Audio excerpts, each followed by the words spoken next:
भिन्नक्षम कलाकार मानक द्वारा परिवेशित संगीत संध्या निनादर उद्घाटन करिसेंति मुख्यमंत्री मोहन चरण माझी। सामाजिक सुरक्षा भिन्नक्षम सशक्तिकरण मंत्री नित्यानंद गंड मध्य कार्यक्रम रे उपस्थित थिले। कार्यक्रम रे 22 जन भिन्नक्षम मिसी संगीत परिवेषण करथिले। एही अवसर में मुख्यमंत्री कहिसेंति आज दिव्यांग माने सफलतार शीर्ष रे पहुंची पारिसेंति।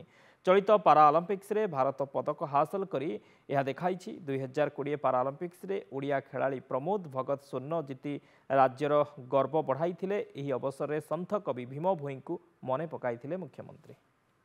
भिन्न क्षमता एक शारीरिक अभाव नुहे बरं यह एक मानसिक स्थिति।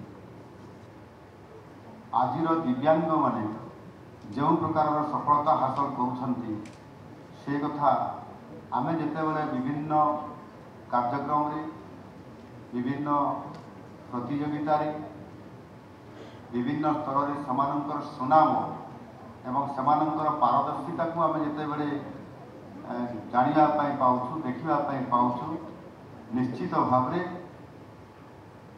आपण माने जो माने समस्त उपस्थित अछंती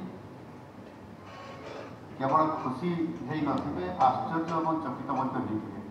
मु आशा करी आगामी दिन में समाने ई प्रकार आपण माने समस्त काम करिबा धीरे धीरे सारा समाज प्रत्येक जो माने डिजाइन करथि समानंकु आमे जदि ई प्रकार सहायता करिबा आकर्षित संपर्क करिबा ताकु जदि संगरे बुलेइबा ताहले धर्म हवा सहित निश्चित भाव में आमे हमको भगवान निश्चित भाव में आमको मध्य आशीर्वाद करेंगे। निश्चय ये विभाग रे जो माने ये प्रयास करिसंती आज गोटे दिव्यांग पिला मान को नहीं आज म्यूजिकल बैंड पार्टी जो तैयारी करिसंती अक्षम मान को सक्षम भली काम करिवार गोटे प्रयास करैछंती जहाँ फल निश्चय समाज रे एमाने उदाहरण हेबे अलगा भी प्रेरित हेबे द्वारा।